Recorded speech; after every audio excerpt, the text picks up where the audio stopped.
Time for a bit of introspection, and when I'm introspective, I turn the camera away from myself because that helps me to introspect properly. Whereas if the camera is on myself, I feel more inclined to do the opposite of introspect, to perform, to entertain, as it were. Believe me, I mean as it were. To put on a show or something. But I thought in order to properly introspect on this subject, I'd maybe show y'all a bit of this lovely path that I walk often. You've seen me walking it many times before when I've had the camera held upon my gorgeous visage, but this time around you're just going to be seeing the path. One of the things that I said in my ill-fated interview with Luke Ford, where he became very his questions about me turned towards my general mental health or my point of view, my sense of things, my sense of despair, or of what kept me from despair, or and a mistake that I made during that interview was to answer his questions honestly. He was asking these very these questions that demanded introspection, these searching kinds of questions, and at the spur of the moment I just opted to answer them honestly. I figured that that would be the best look somehow. That if I were to reject out of hand answering his questions, it would make it seem like I was being evasive or something. The problem was, of course, that the subject of the interview wasn't supposed to be about me and my mental state, or my history of happiness or unhappiness, or hope or despair, or anything like that. That wasn't supposed to be the subject of the interview. But for the moment, Luke just got it into his head. This is something I'll ask some searching questions, and Andy will just go on and on and on like he does in answering those questions. So one of the questions he asked was, when was the last time I was happy? And I would say, my answer was, the last time I was truly, I would truly put myself, I would truly have said that I was dwelling within an atmosphere of joy. The last time I would have said that about myself would be when I was about 12 or 13. And ever since then, I haven't been miserable, but I have been nowhere close to being as happy as I was for the first 12 or 13 years of my life. So the first, let's just say 13 years of my life, I would say I was always somewhere between 8 and 10. It was joy was my reflexive response to life during that time. And I know, and I'm very thankful for that. I know that not everybody gets that. Not everybody gets to experience that in their childhood years. But I did. And that is a gift that I was given. But at around the age of 13, definitely when I turned 14 and 15, things radically changed. And I felt the world around me to be substantially less welcoming, and I fell away from the joy that I had as a child. So where I've been since then is not just, like Luke was trying to paint me as somebody who's just been like who's just ready to collapse from all the misery that he suffered. I've definitely had miserable times, and I've had some times that were okay, but the best way to describe it, numerically, if we're going to go with the numeric scale, is if from ages 0 to 13 I was always somewhere between an 8 and a 10, then since then I've always been somewhere between, let's say, a 2 at the lowest and maybe a 5 at the highest, at the very highest. Seldom higher than a 5. I remember when I said this during the interview, the last time I was really happy was when I was 13, that Luke laughed. You can go back and watch that interview and see how he laughs in response to me saying that. That's not, if he was, I don't know, pretending to, putting on airs of being compassionate, the laughter that he evinced at that moment belied his real perspective, his real state of mind. He was trying to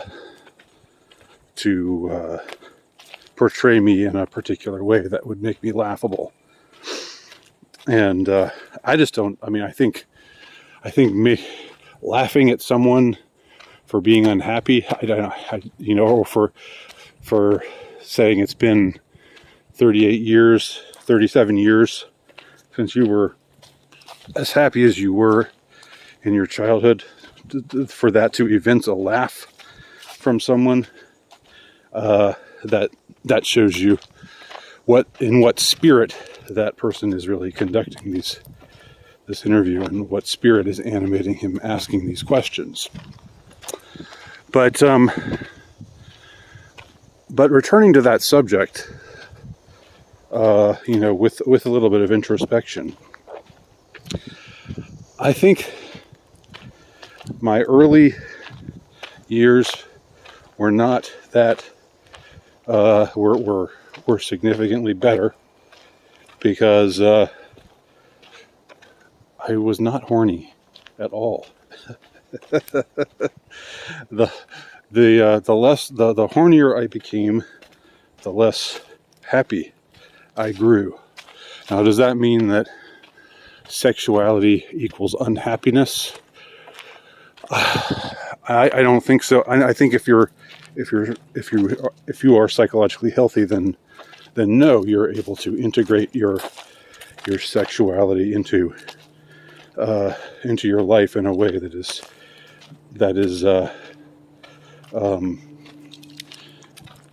that increases your joy. Just puts it in a different context, right? When you're a child, you're not meant to be sexual, regardless of what modern day perverts might have to say about the subject.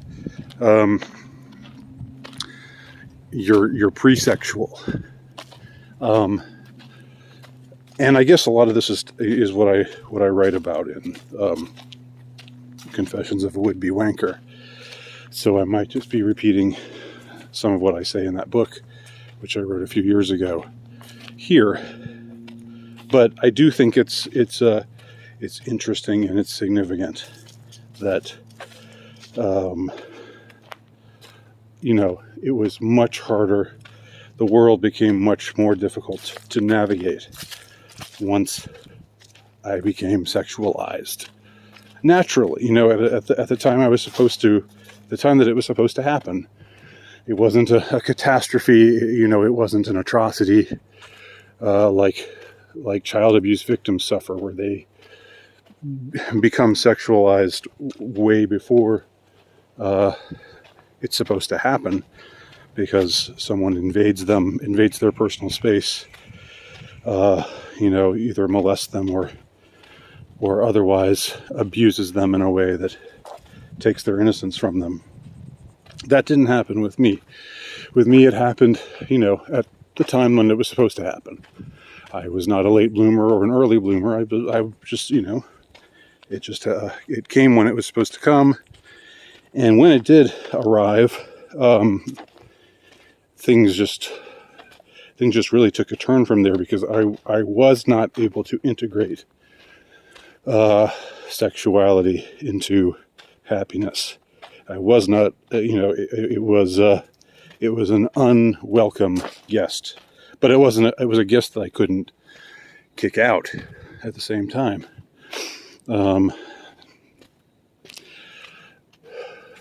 Because, it was, for obvious reasons.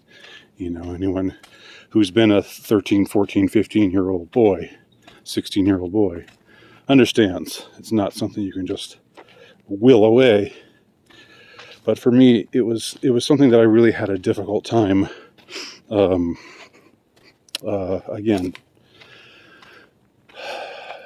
integrating into my I guess identity, my overall sense of myself. It kind of ruined everything. And what I'm wondering now, honestly, is since I'm coming up on the ages of senility, I'm wondering if I know the drive is not there the way that it used to be. It has definitely receded from where it used to be, and I think for a lot of guys, that's sort of like you got to fight against that. You got to take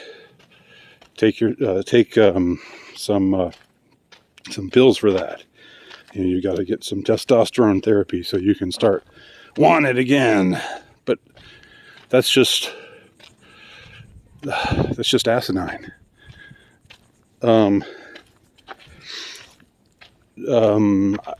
Again, to me anyway, what I'm thinking now is, you don't have any kind of drive during your early years of your life if you have a healthy childhood, if you're not molested, if you're not messed with or abused. And I wasn't, and thank God for that. Truly thank God for that, given how prevalent it seems that that kind of experience is for so many children. But what I wonder now is if once that old beast starts to get a little frail and starts to not have quite as much of a grip on me as it has, and I've done my part, you might say. I've reproduced. I've done what the drive is supposed to get you to do. I have two swell kids. So now I wonder if it might just recede into the woodwork, and as it recedes, if I might find my childhood sensibilities, my childhood perspective, my childhood point of view, where I was awash in joy every day. I mean, dare I hope for a return to those joys, now that sexuality, the grip that it had on me for so many years. Now that it's loosening its grip to such an extent, might I go back? Or is this just confusing correlation and causation? Two things happening concomitantly doesn't mean that one causes the other. So, me becoming an adolescent and ceasing to be happy the way that I was when I was a child, and me, becoming a sexualized person, sexualized man, a boy, on the road to manhood, in all the typical ways. Might those things have happened concomitantly with one another without one necessarily causing the other? Because I would say, while I would definitely say that I pined for innocence, when I lost it. I pined for it. I wished to have it back. And I deplored the kind of changes it had caused in me and the changes it was causing in those around me. It's possible that, again, because unfortunately, I haven't been able to witness, I didn't get to grow up in the 40s when, I was just picking a random decade. But any time before the sexual revolution that has been so destructive to Western culture and to the world in general, and keeps getting promoted, keeps getting pushed everywhere, in spite of or because of its destructiveness, because the people who push it are evil, which is what I've come around to believing. But anyway, I was not able to grow up at a time or in a culture where these ones developing sexuality was dealt with in a way that was, that was healthy, that was in line with temperance and modesty and chastity. I did not get to grow up at a time like that, during the mid to late 1980s. There was definitely not that kind of time, and it's even less that kind of time now. So anyway, tenants of the house, thoughts of a dry brain in a dry season. Thanks for watching.